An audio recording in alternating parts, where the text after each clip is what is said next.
Broadcast now. All right, and here we go.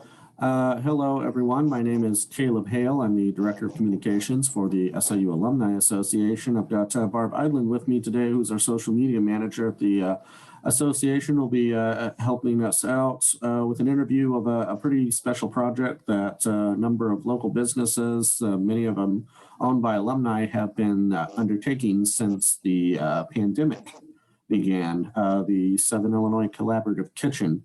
I've got Jennifer Rollinson, William Lowe, and Rachel Crostado here with me today to talk a little bit about what this has been all about. So Jennifer, I'm going to start with you and let you introduce yourself. Hi, I'm Jennifer Rollinson, and I'm one of the 4 owners of Crostado's.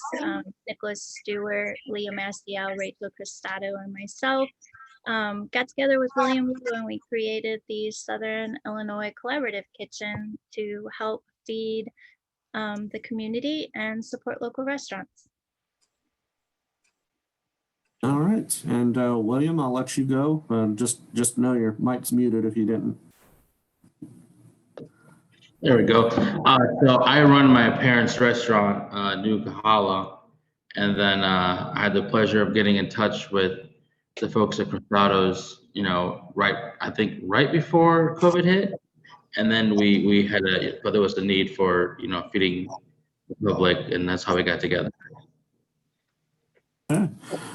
And Rachel is joining us via the phone today. So Rachel, if you could introduce yourself really quick. Yeah, sure. My name is Rachel Crostado, and my parents started Crostado's bakery and catering here in Carbondale in the 70s. And I grew up in the business with them. And then I have cats running around, if you can hear them in the background. They're excited that things are happening. And then I took over the business with my partner, Nick, and then our other partners, Jennifer and Leah. We reopened in downtown Carbondale in 2011. And we started the Collaborative Kitchen like Will and Jen just said. And we're still running the bakery at the same time and trying to feed as many people as we can in as many different ways as we can figure out. Okay. So when this all began back in March, obviously it was kind of a blow to a number of restaurants in town who suddenly had to either shut down completely or drastically change the way they do business. Jennifer, why don't you, or anyone who wants, tell me kind of how this started, how things started out with this idea. When the pandemic first hit, we, as Crostado's, we tried to do like pick up and walk up to go orders, and being that wasn't a typical style that we did stuff, it wasn't working really well. But also we relied on catering and walk-ins and dine-in seating to run the business, and we couldn't make it work on just walk-up orders. But we had all the resources for food. And also then when they had the restrictions of closing indoor dining in the beginning, we had to lay off our employees, and we realized that there's a lot of people that are laid off and may have difficulty getting meals, but yet we had the ability to do that. We had the resources to order it. We reached out to William and began talking with them, because he's really active on he has a Southern Illinois Eats page on Facebook, and he's active and aware of a lot that's happening with the different restaurants and the community members as well. So we were talking with him, and we're just like, yeah, we can get this stuff. And he's like, I can get, the packaging, and let's do this. Let's put together something and get food out to people while we can. And so we just started doing it. We sell the meals on a sliding scale, pay as you can. donation system, and anybody that needs a meal can get a meal. And then we purchase those meals at a low cost from local restaurants to try to help keep buffer their blow of not getting as much business as they're used to. So it kind of helps everybody. And then just trying to feed as many people as we can. Now, you guys had some involvement with some of the local nonprofits in the community sort of rolling into this, right? Do you have a link with the Boys and Girls Club, or how did that kind of get rolling? Because when you're talking about providing meals for people, you're talking about providing them to children, people that have economic challenges. You know, that's a big net to kind of cast yourself as. How did that all happen? We have worked with the Boys and Girls Club in the past, and so we reached out to them and started talking to them about what their needs were, and it turned out that they needed more at that time because the schools weren't open and people were needing dinner as well, and weekends were a big gap in the food systems for them. So we started with them and we started providing weekend meals for them. And then we reached out to Carbondale Spring Food Autonomy, and they worked with Addicts Community Center, and they had the same issue. They needed more meals for the children that came there after school or in lieu of school and for their families. And then in turn, Women for Change, they also provided meals for community members. So we started providing meals for them. And then the Carbondale Warming Center, they were asking, they needed meals as well because they had an uptick in people that were showing up there. So we started sending meals that way also. However, people can order online anonymously, but mostly anonymously. Like so they don't have to feel weird about like, oh, I can't really pay for a meal today, and they can just order a meal and come and pick up whenever they like the menus go out. So Gotcha. So if I understand what you're saying, then you're providing a service to some of the nonprofits in the area, feeding kids when they don't have meals available to them, because normally they'd get those meals when schools are in session. And they also don't have food on the weekends sometimes, so you're providing for that. But then there's this additional component of someone out there might be food insecure for a number of months because they've been forced into that condition with the pandemic.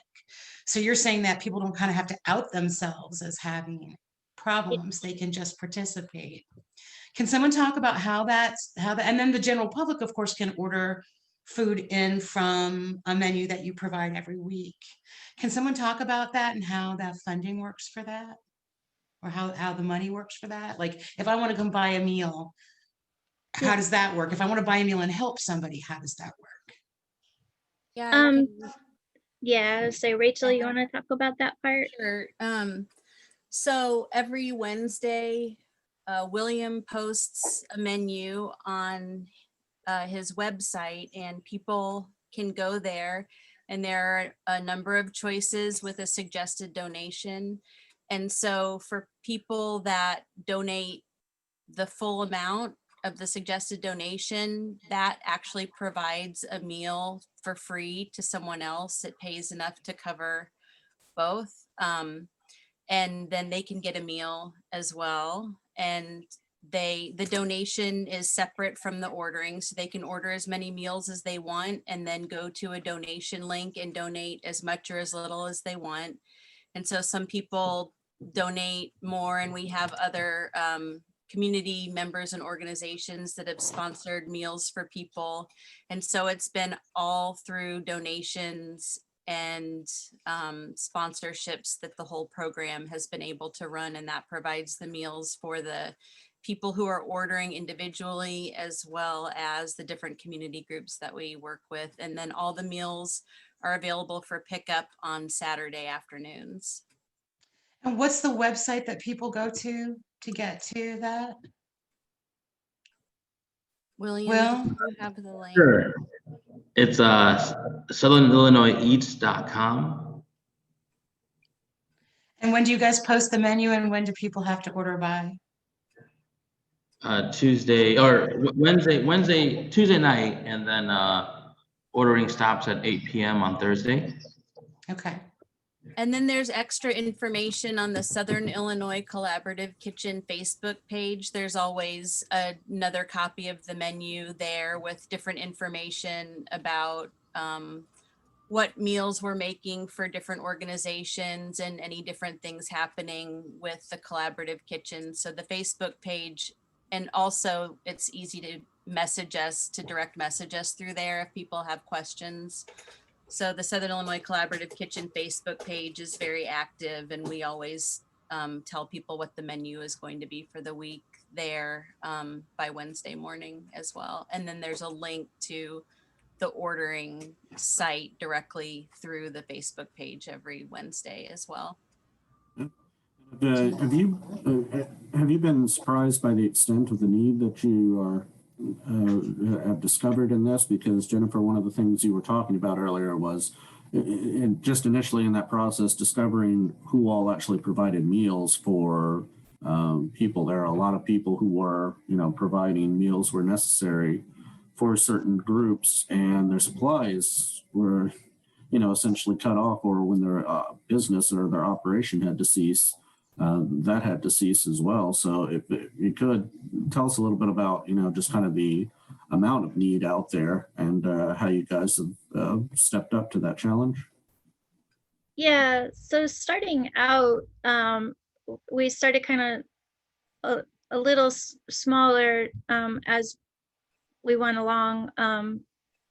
And I think in the beginning, we started with just doing, about 125 meals, but now we're up to 350 meals a week.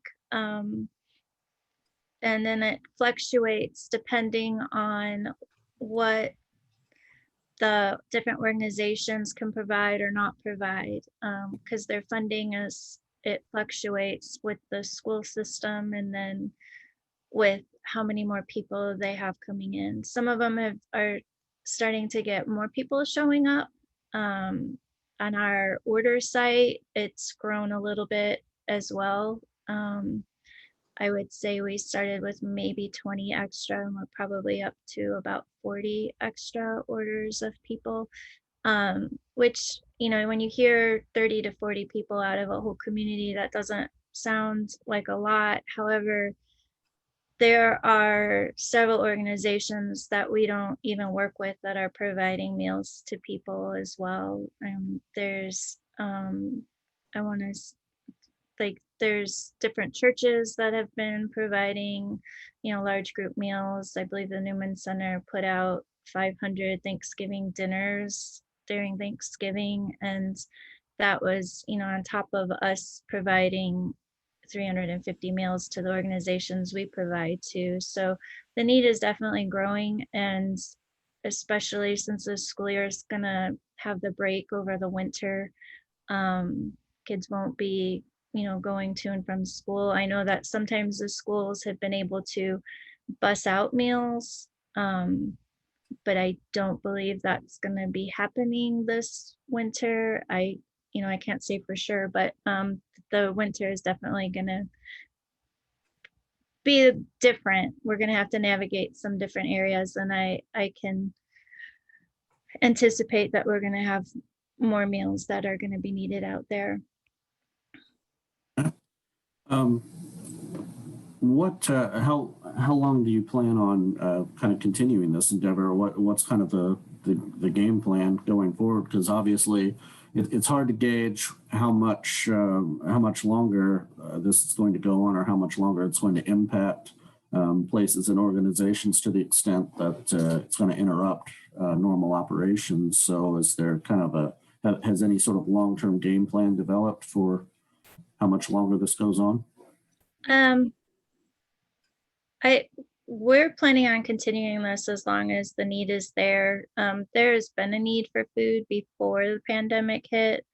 This just intensified it.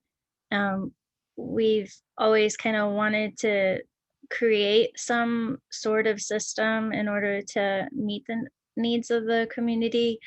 But by running the business, we just weren't able to ever really eke out the time to do it. So we would just try to donate where we could and when we could for fundraisers and whatnot.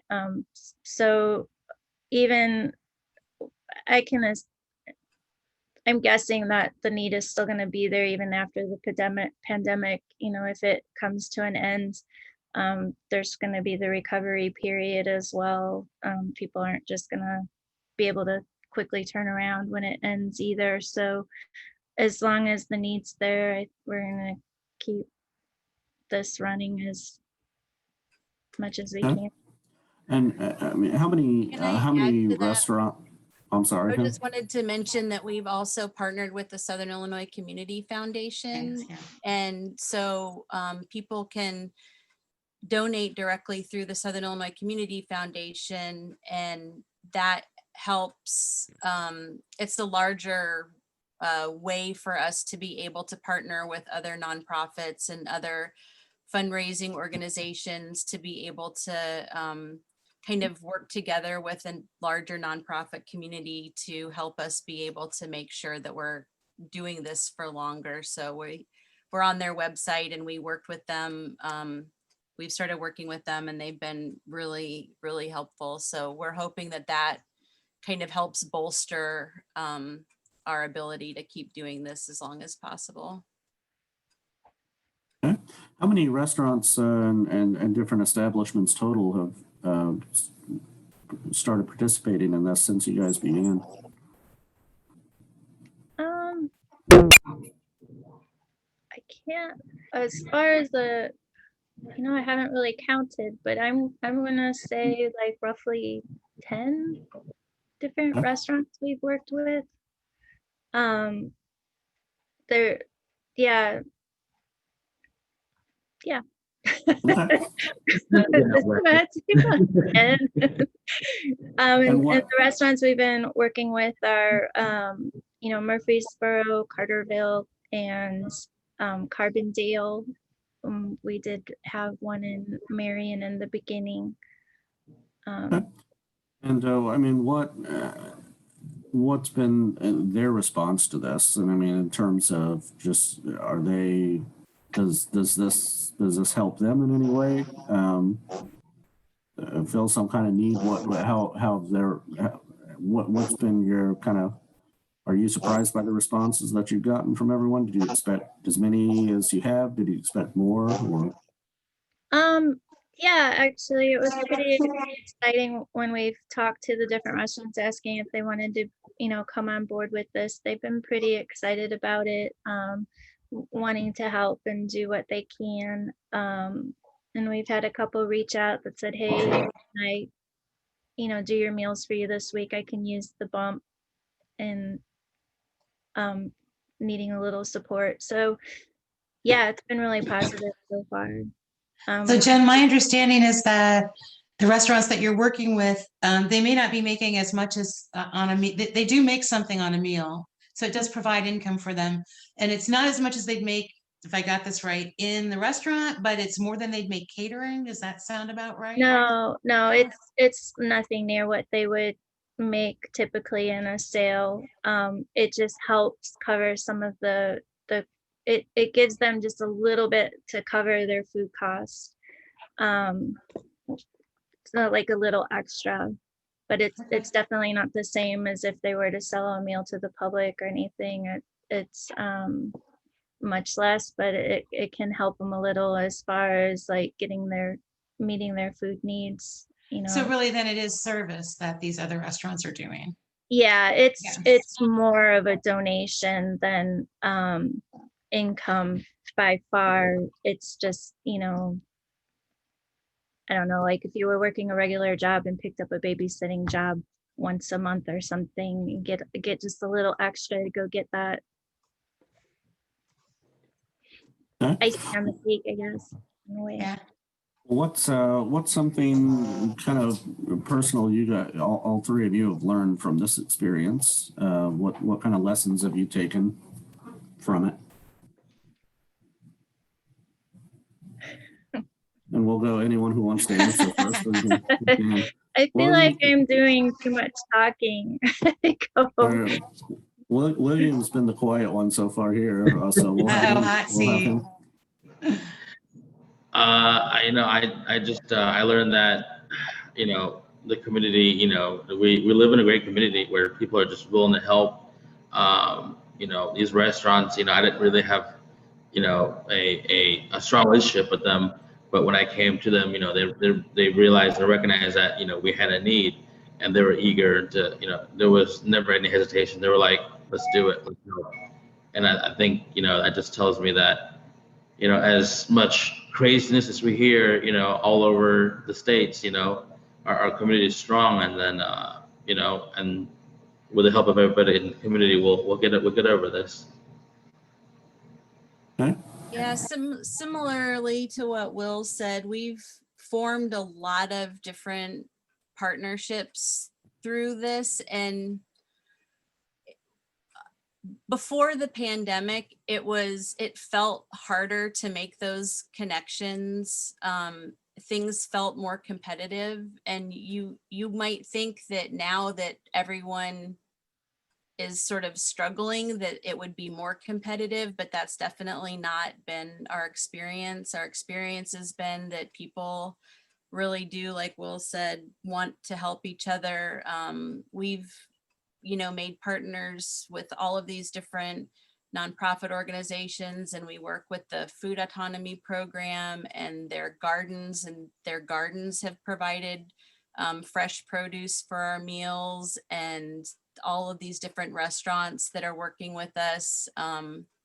We can cover their food cost and a little over, but it's not covering their labor. So they're definitely, giving of their time and efforts doing this, and everybody just wants to work together to help strengthen our community. And that's, having a bunch of restaurants working together rather than competing with each other, I think is something that I've been